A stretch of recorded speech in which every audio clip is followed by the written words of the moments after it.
Selection Installment 8 Parallel Tangent.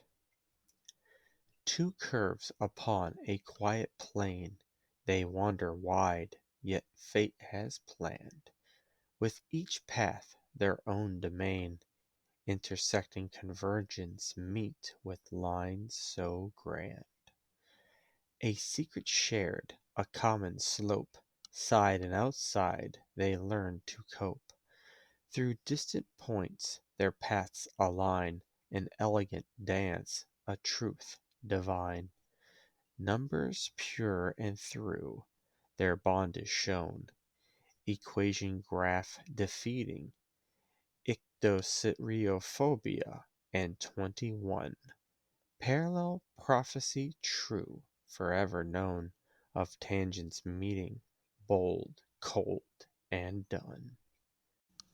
Equals F left parentheses X right parentheses equals X2 and G left parentheses X right parentheses equals X2 plus 2X plus 1. The Super Destroyer SES Dawn of Democracy orbited Super Earth besides tens of thousands of other super destroyers fresh from Meridia's dark fate. Two confounded Helldivers, brothers in bloodshed, that had met before leaving the Pelican for the training facility, now looked down at the ship's galactic war map table. The selection icon on the three-dimensional holographic display targeted the Valdez sector. It was listed as completely under automaton control, liberated 0.00000%, and had one active Helldiver in the sector. Master Sergeant LaPaglia immediately demanded the communications department begin recording everything that was happening, because no one would believe it otherwise. It was Master Sergeant LaPaglia's ship, even though his comrade, Chief Walters, technically outranked him. LaPaglia had a better operational and mission mindset, while Walters had better combat instincts. Complete trust in each other. Chief Walters only outranked the Master Sergeant by one rank because he had been thawed out 2 weeks prior to his brother, and had been running side objectives solo on easy missions. Walters quickly learned that sentry turrets and friendly fire were more dangerous than the enemy. Quoting an abridged story about a skeleton king. Do you know the worst thing about betrayal, Nabe? It's that it never comes from your enemies. After the suspicious listing was confirmed, Master Sergeant LaPaglia had called the chief over to see it for himself. After a moment, LaPaglia had a brilliant idea.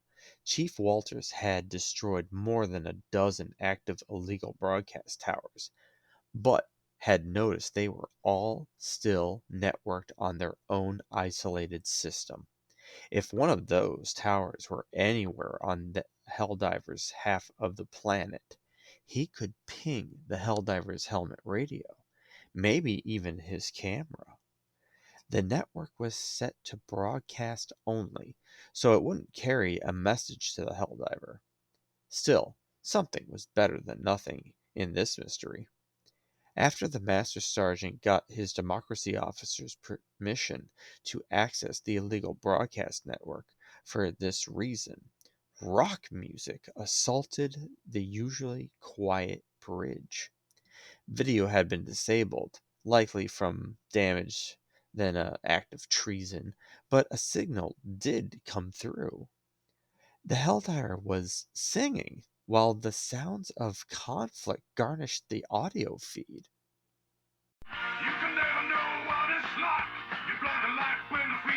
Chief Walters spoke.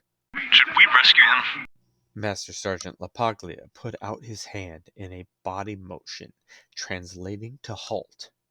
The chief looked at the hand, then back to his brother's helmet. The Master Sergeant spoke in a deep respect. No. Let him cook. They waited a moment longer, listening to a legend in the making. You know, I'm still standing in the hill. Looking up the town. Even up and down. Walters nodded to the beat. I'll admit he's a pretty good singer. LaPaglia sighed and nodded agreement. True. Sadly, in fact, almost reverently, Master Sergeant LaPaglia disconnected from the illegal broadcast network that had listed the audio source as John Helldiver. The Master Sergeant was glad he had the chief bear witness to the living legend in action. The chief started to wonder if the story about General Brash using grenades to suplex a tank were true, or that John Wayne's not dead, he's frozen.